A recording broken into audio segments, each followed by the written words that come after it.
Welcome to the Mind of Business Success podcast. I'm your host, Alicia Cramer. Our guest today is Shawna Schuh, and we are going to talk about leadership. Welcome to the show, Shawna. I'm thrilled to be here. Hello, everyone listening. Let's talk about what you do. You do have a slightly different approach to leadership.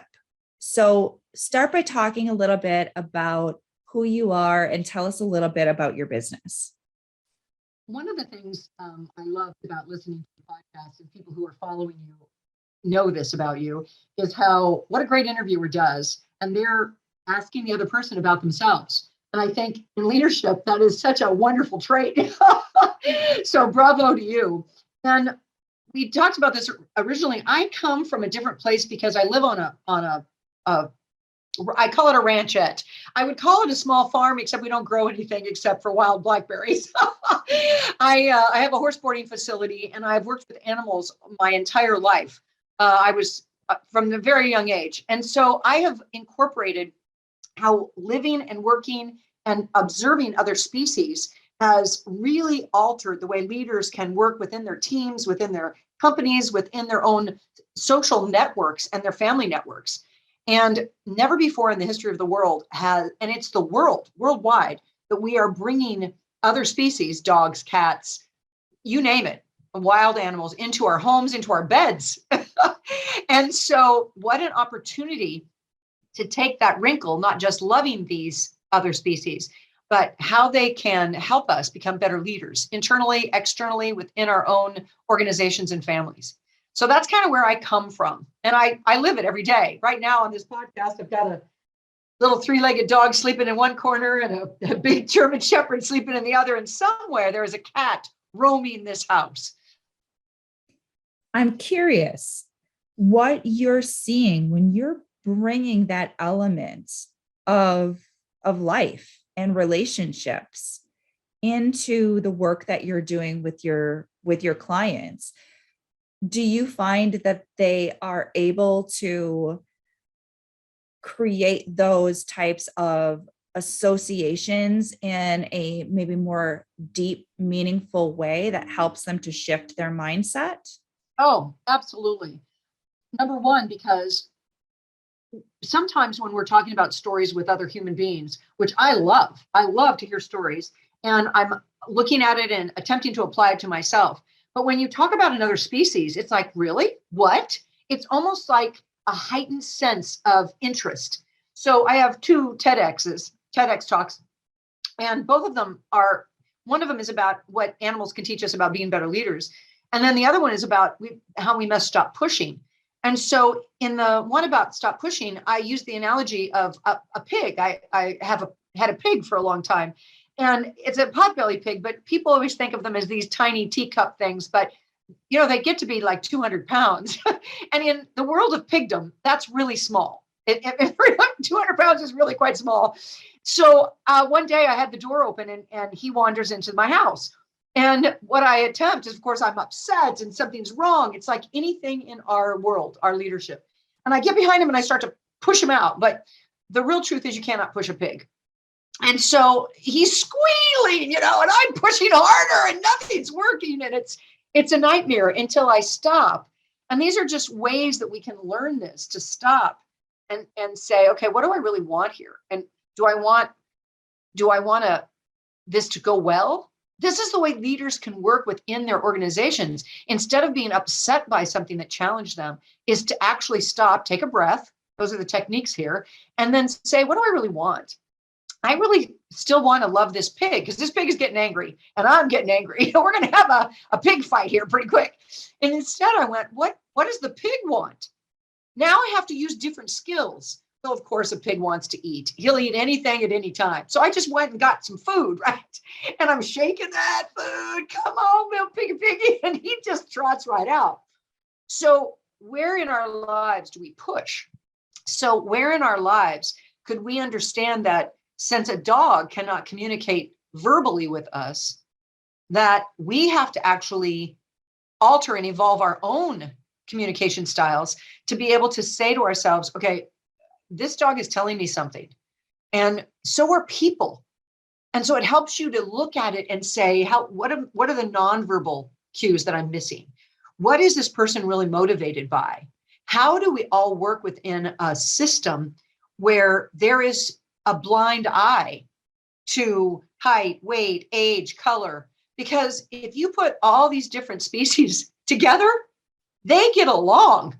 Birds and cats get along, and there's so much research, and they're showing that a bear and a tiger and a lion can all live together, and not only live together, but be joined. We have a community. So I think for leaders, it's really vitally important to start to say, how do I take what is all around me? And I help leaders do that with analogies, metaphors, and whatnot. Did that make sense? It did. And I think it probably conveyed quite well to everyone listening. We can see with so much more clarity when we are out of our stuck place, when we're not stuck in our story. And I'm always using metaphors and analogies too. And that's part of my training in helping people make changes at the subconscious level of the mind. I love to help people to get out of their stuck place by looking at these different things outside of them. And I love the approach that you take using animals and helping people to see, because, I mean, let's be real.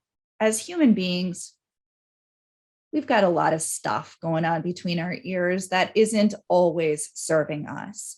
And we get easily triggered, especially when it's someone with maybe personality quirks or things that we don't understand. Too true. So it almost does seem sometimes like we are coexisting with other animals, even amongst humans, right? And we're not always in a situation where everyone on our team is going to think exactly the same way as us, or they're going to have the same values or the same priorities. So when you're working with your clients, I'm curious, what are some of the common things that you're seeing people bumping up against within their teams, their groups, their organizations? Great question. And it's coming to me now that this would be a thing to share with your particular audience.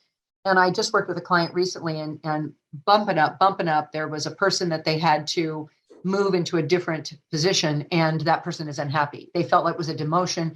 The money didn't change, but now they're hurt and they're causing grief.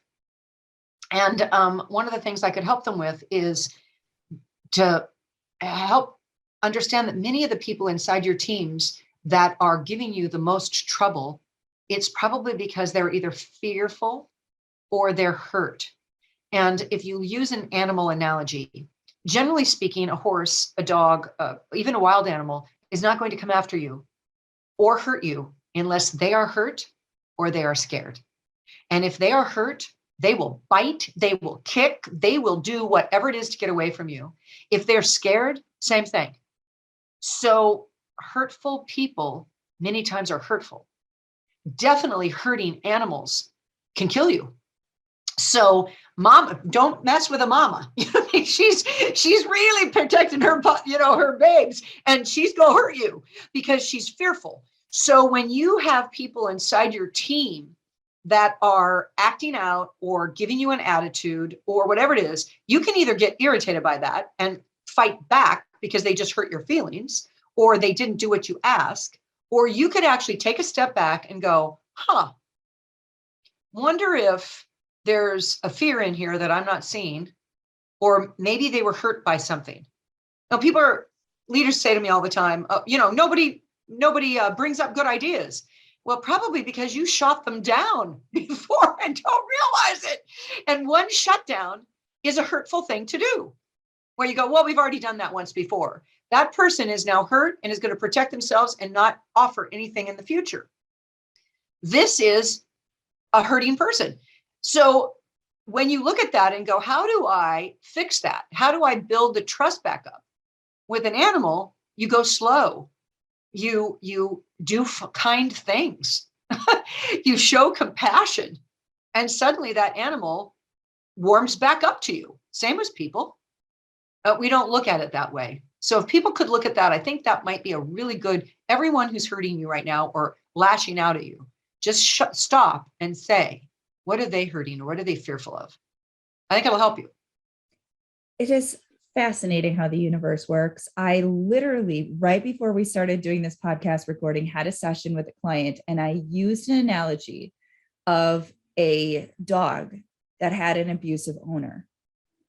And when that dog has been abused over and over and over again, and you remove them from that environment, and now say they're at the shelter and someone with a big, beautiful, loving heart sees them and brings them home, and that person has nothing but love for them, so much love. But it's going to take some time for that dog to start to be reconditioned to trust. Yes. And I didn't use it, though, in the context of other people. I actually used that analogy within the context of ourself, and how when we've been beating ourselves up for a very, very long time, we develop those same tendencies. We don't trust ourselves. And we have to, when we're making changes, when we're changing a behavior, when we're changing a pattern or circumstance in our own lives, we're sort of timid within ourselves about our ability to change. And a lot of entrepreneurs and leaders, people who are go-getters, they are not always the most gracious with themselves. Oh boy, they're not. Right? And that's something so beautiful, because it truly is, of course, about the inner game. One thing that I would speak to that, if I may, is in my first TEDx, I mentioned this as well, because animals, the one thing we can learn from animals so intensely is animals do not take offense. We take offense. Humans take offense. So one day I'm a horsewoman, and so I was cinching up my mare to ride her, and out of the blue, she turns around to bite me. Now, I don't know if you know anything about horses, but they got big mouths and big teeth. And I was so startled. And I popped her on the, nose to say, stop that. And I couldn't even believe it. And in my mind, I'm going, I feed her, I take care of her, do all this tack. I'm the best owner ever. Why would she do that to me? All this stuff inside my mind. And so I get on top of her, and I'm riding with a friend of mine, and I'm a little harsh with her. I'm kind of wrestling around. And my friend goes, what's up with you today? And I went, well, she tried to bite me. And my friend was so beautiful. And she goes, yeah, and she forgot all about it. And so within ourselves, if we can remember that it's just an incident, if we quit beating ourselves up, if we could be more like the dog or the horse, where it just, like if a dog comes over, I have a dog, and it's like, play with me, bump under my arm, bump under my arm. I'm like, no. And they bump under my arm. And finally, I have two choices. I could go, all right, I'll go play with you. Or I say, get back. I'm harsh with them. Guess what the dog does? All right, I'll go play with myself. I mean, it doesn't take offense. So if we can do that within ourselves, if we can be more dog-like, horse-like, other species-like, where we just let it go. So if you could say to yourself, this is the technique inside, where I want to be like my dog. People will say, I hope I'm the kind of person my dog thinks I am. Yes. If I can be like my dog or my horse, and I can say, let it go. Okay. An infraction, let it go. Oh man, I made a bad choice, or I was harsh with someone myself. Let it go. I mean, what if that became your mantra? Let that go. What a gift it would be. And there's so many things animals can teach us, where we put so much emphasis on things, what other people think about us. Animals really don't give a crap what you think about them. They're just, they don't think they're too fat. They don't think they're too thin. Is my tail too long? I mean, they're just not. They're just not like that. So if we can borrow that and realize that we're okay just the way we are and lovable, for heaven's sakes, then we will do better in life. That's a really powerful message. Let's shift gears just a little bit. Absolutely. Because I've got to ask you now about yourself as the business owner. And I would love it if you would share with us maybe one mindset obstacle that you had to overcome in order to get to where you are today. Great question. And the first thing that comes to my mind is exactly what we've been talking about, fear. I was fearful. I think as a young girl, and I was redhead. I still am redheaded. White pasty skin, right? I had freckles and braces and glasses, and like my dad so sweetly said, a little dab of baby fat. And I just was a mess, which is one of the reasons mom, gave me dancing classes and took me to finishing school, which I went through 3 times, but that's a different story. So I was fearful that I wasn't good enough, or fearful that I didn't have enough talent, or didn't have whatever it was going to take to get what I really wanted, even if I don't know what that really is, recognition or success or love. And so I started on a quest, and I don't know, I think my mother had a lot to do with it. My mom could not have children, and so she adopted too. And she was an older mother back then. Now it's pretty normal, but back then it was really rare. And she filled my mind with adventure and women who had done great things, and gave me classes and helped me. And I remember learning this at a very young age, and I think it's sustained me. And I want to share it with everyone who's listening, that whatever you learn, whatever you put inside yourself, whether it be a class or a book or a mentor or an observation, no one can take from you ever. Like, that investment is yours forever. And the investment grows and grows, way more than the stock market or Bitcoin or anything. So I have been a lifelong learner, from on my mom's knee to her reading aloud to me, to the classes I take. I'm currently in 2 different programs right now. I have books everywhere. I'm an avid audio. Listen to these podcasts. If you're listening right now to a podcast, you're like I am. You're like Alicia is. You're investing in yourself to learn a nugget here. And that right there is what overcomes fear, is the action. And now I know that I am world class at what I do, that when my clients come to me, they will be helped. It's been proven over and over again. So that's how it kind of evolved for me. I still have fear sometimes. Well, you are human. Welcome to the club. I get up on a horse. One of the reasons I have a horse is because it scares me. And that's why I know I'm absolutely alive, because you can be pretty call it in on lots of things. But when you're with this animal that's, 1,200 pounds, that can, basically take your life, never on purpose, you got to be present. So that's why I dig it.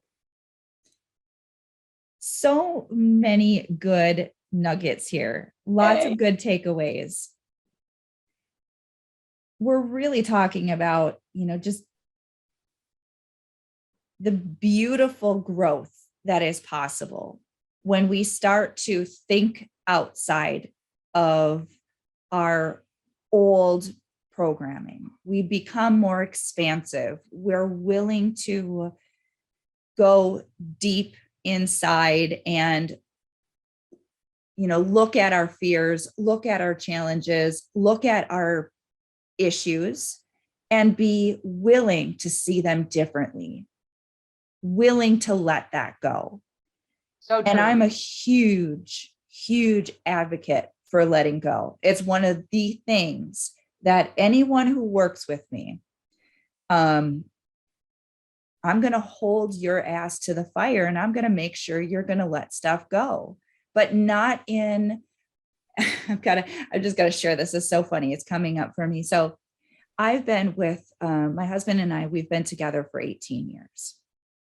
And I don't talk much about him. So everybody's going to get a fun little story here. Yay! But when we first started dating, we were both very, I say, rough around the edges. We both came from very, very toxic, dysfunctional homes where there was a lot of issues. And so we were sort of bumping through life in a, I guess you could say, dysfunctional way. And that's putting it very nicely. But I remember early on when I was really holding on to a lot of my limitations and a lot of my negativity, we would get into an argument and I would be holding on to some issue, something he said, something that happened. And he would say to me, just let it go. And it would piss me off. Oh my God, it would make me so angry. And I remember thinking to myself, it's not that easy. I can't just let it go. I can't just get over it. And now it's one of the things that I am able to train my clients to do. It is something I've become a master at. The irony, Bravo, right? bravo, bravo.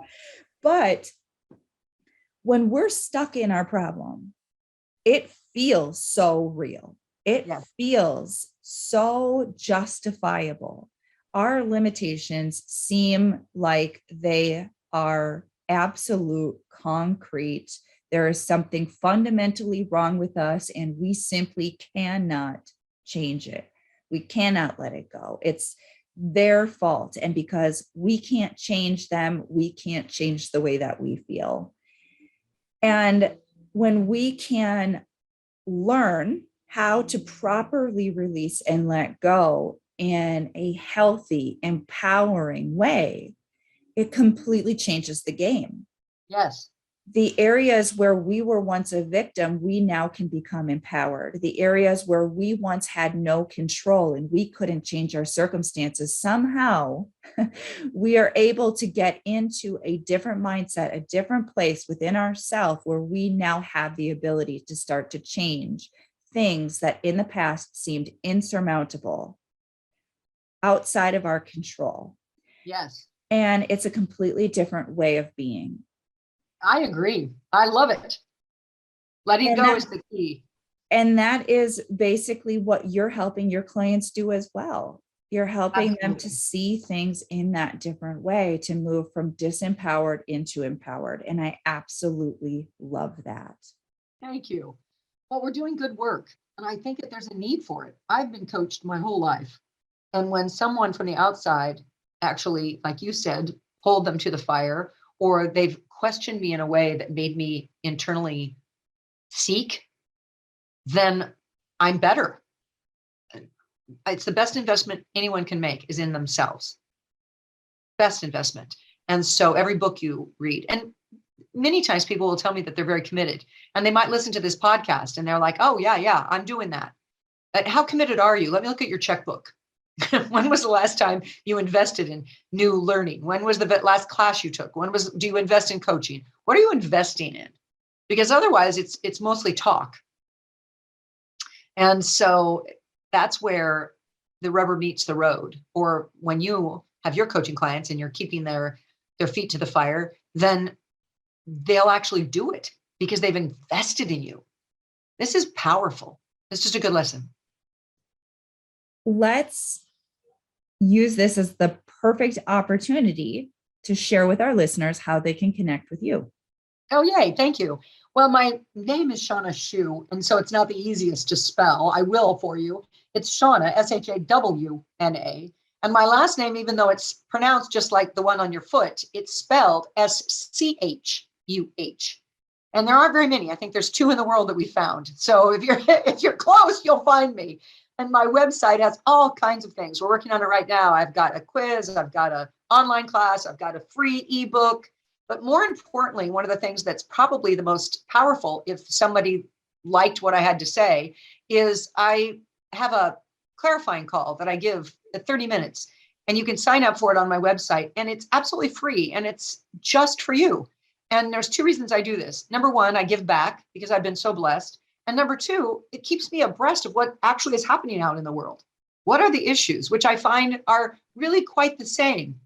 We all feel like it's the biggest issue in us. And we all have these same challenges, whether it be fear or whether it be in lack of confidence or the imposter syndrome. And so if I can help you, I will. So all of that is once again under shawnaschuh.com, SHAWNASCHUH. Awesome. Love that. Thank you, Shawna. Now, as we are wrapping up, I just want to extract a little bit more goodness out of you. Is there anything that you would like to leave us with today? Probably going back to what we just talked about in this last piece. Well, two things really. The animals or the other species you have in your life. And even if you're not an animal lover, there are animals everywhere in your life, from the birds outside to the things that you get to chance to view on other people. Your observations there can help you if you actually open your heart to it. So that's step number one. And then the last piece is what we already talked about. You're listening to this podcast. So bravo to you. And what else are you doing to invest in the greatest thing that you've got going for you, which is you?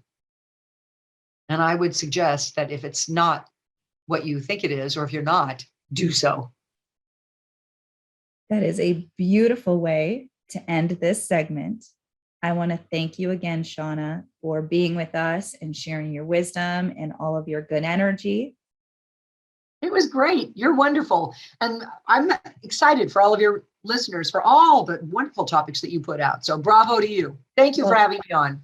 Well, thank you. And thank you to all of our listeners. We're doing this for you. If you have not already subscribed, please make sure you do so. And until next time, we will see you in the next episode.